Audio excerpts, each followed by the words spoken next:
Sikat ka may langka. Makalat ang misa ko guys kay may langka. Sinabay ang pagbiak ng langka. Ayan. Mainit pa ang aking kanin at ang aking ulam. Kayo. Ano kayo? Magutom.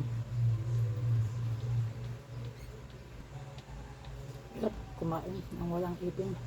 Aking sausawang kamatis, tuyo, at maanghang na suka.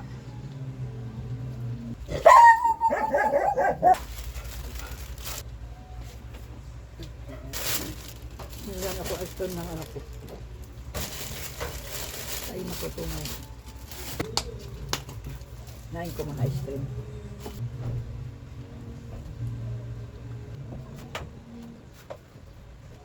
Saan ka palagay nga muna sa rip?